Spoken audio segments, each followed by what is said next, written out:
अयोध्या जिले के रुदौली गनौली रौजा गांव स्थित सहकारी गन्ना विकास समिति लिमिटेड कार्यालय पर इफ्को नैनो यूरिया तरल आधारित रबी उत्पादकता वृद्धि विचार गोष्ठी का शुभारंभ किया गया।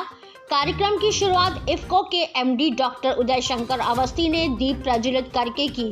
इस दौरान परिसर के अंदर लगे मेले के प्रोडक्ट का एमडी ने निरीक्षण किया। इस मौके पर आईएएस अपर मुख्य सचिव गन्ना समिति के संजय आर भूसरेड्डी शामिल हुए। इस दौरान प्रगतिशील किसान, वैज्ञानिक, लोक कलाकार व महिला स्वयं सहायता समूह के लोगों को सम्मानित किया गया।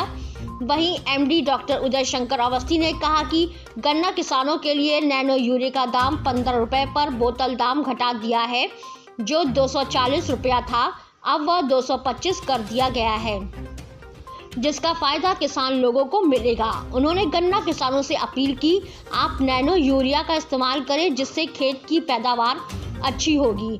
तो वहीं अपर मुख्य सचिव गन्ना समिति के संजय आर भूसरेड्डी ने कहा कि जो हमारे पूरे उत्तर प्रदेश के गन्ना किसान का उत्पादन कैसे बढ़े और उच्च कोटि का गन्ने का बीज मिले, जिससे अच्छे गन्ने की फसल उगे, जिसमें चीनी मिल को फायदा और गन्ना किसानों को फायदा हो सके। प्रदेश में पिछले 17-18 से लगातार पूरे भारतवर्ष में गन्ने का पैदावार नंबर 1 हुआ है। इधर बारिश के कारण काफी नुकसान हुआ है।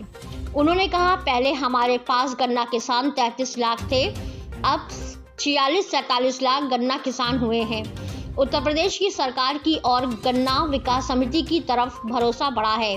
आज की डेट में टोटल हमारे पास 60 लाख किसान हैं।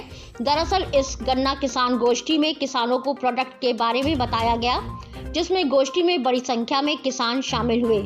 इस मौके पर इफ्को लखनऊ राज्य विपणन प्रबंधक अभिमन्यु राय, उप गन्ना आयुक्त हरिपाल सिंह और मुख्य क्षेत्र प्रबंधक AK सिंह और अन्य लोग मौजूद रहे। कार्यक्रम के माध्यम से क्या संदेश जो है देना चाहिए? जो हमारे गन्ना किसान हैं पूरे प्रदेश भर के, उनका उत्पादन कैसे बढ़े, उनकी उत्पादकता कैसे बढ़े, पर एकड़ पर हेक्टेयर कैसे बढ़े, उच्च कोटि का गन्ना कैसे उनको बीज मिले, जिससे अच्छा गन्ने का वो फसल उगाए, जिसमें चीनी मिल को भी फ़ायदा हो और गन्ना किसान को भी फ़ायदा हो, उसकी उपज ज़्यादा हो, चीनी मिल को गन्ना ज़्यादा मिले।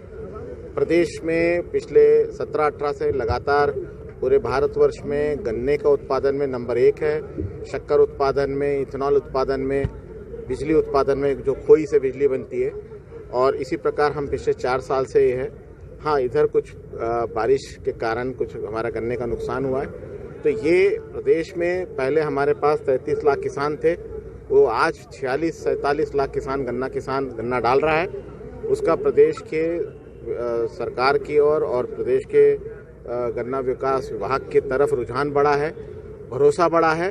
इसके कारण 33 लाख किसान आज 46-47 लाख किसान हो गए। टोटल हमारे 60 लाख किसान हैं जो फसल चक्र के अनुसार कभी गेहूं, कभी गन्ना, कभी गेहूं, कभी धान लेते हैं।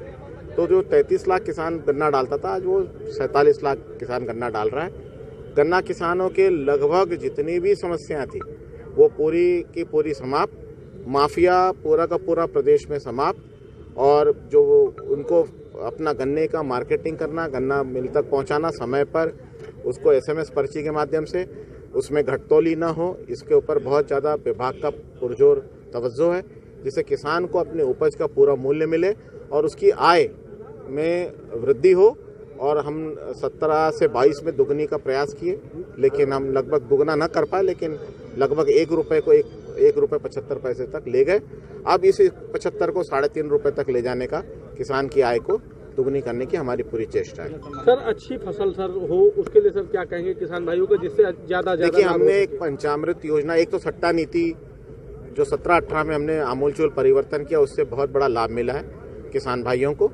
और उसके बाद हमने तमाम विकास की योजनाएं लाए, एक पंचामृत योजना लाए, एक महिला बीज का योजना लाए, जिससे गन्ने का बीज बहुत जल्दी मल्टीप्लाई नहीं होता, क्योंकि हरा बीज है। इसलिए इन महिला समूह के माध्यम से जो 50,000 महिलाएं हमारे पूरे प्रदेश में काम कर रही है, वो पौध बनाती है। पहले हम 3 आंख में 1 गन्ना लेते थे, आज हम 1 आंख में 1 गन्ना ले रहे हैं, है ना। तो वो फर्क हो गया। तो हमारा 3 गुना बीज का सदुपयोग हो गया।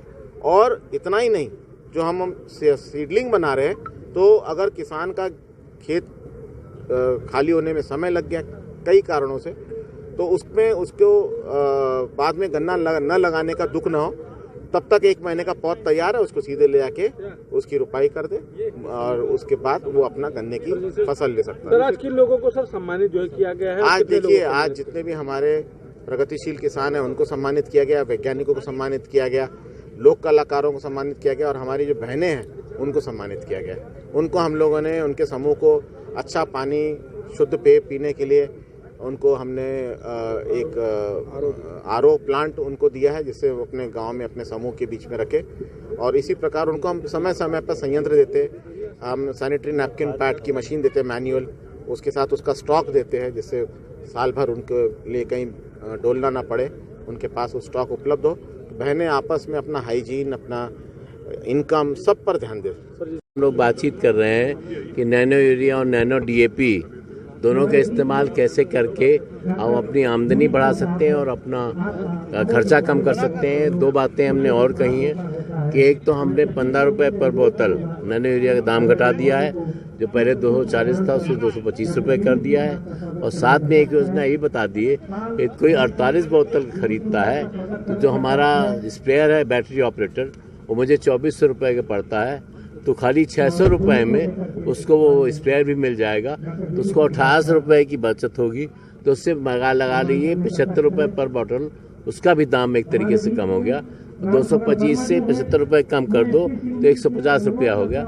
इसके साथ ही हमने ये भी बताया है किस तरीके से अपनी आय बढ़ा सकते हैं। यूरिया के इस्तेमाल जो है 1 बोरी से अधिक न करें और बाकी इसका स्प्रे करें, तो उनकी पैदावार ज़्यादा हो सकती है। और कुछ किसानों ने अपने वो शेयर भी किए हैं एक्सपीरियंसेस कि कैसे उनकी आमदनी बढ़ी है और किस तरीके से वो ऐसा करने से उनकी आमदनी बढ़ी, उनकी खेती अच्छी हुई। इससे एनवायरनमेंट का भी प्रोटेक्शन होता है, इससे वाटर का भी प्रोटेक्शन होता है, एयर का भी प्रोटेक्शन होता है और फॉरेन एक्सचेंज बाहर नहीं जाती, जो सबसे अधिक आवश्यक है। तो अपने देश का निर्मित है ये और अपने देश का आविष्कृत है और दुनिया के सबसे पहले नैनो यूरिया इफ्को ने और हमारे देश में इफ्को ने बनाया है। सर किसानों को क्या मैसेज देंगे जिससे उनकी इनकम? मैं तो यही कहूँगा कि आप यूरिया के इस्तेमाल खाली 1 बैग से अधिक मत करो, यही करके बाकी आप नैनो यूरिया को स्प्रे करो। इससे आपकी पैदावार भी बढ़ी होगी, आपकी भूमि भी अच्छी होगी, आपका पानी भी अच्छा होगा, हवा भी अच्छी होगी और साथ ही साथ जो पोल्यूशन हो रहा है वो भी घटेगा। सर जो जिले में जैसे मैं कह रहा हूँ ना, अकाल क्यों पड़ा हुआ है? खाद उपलब्ध अब आदमी मतलब खाद को आप क्या कर रहे हो? केमिकल से खिला रहे हो आदमी को, आप पैदा नहीं कर रहे हो। जो पैदावार हो रही है वो केमिकल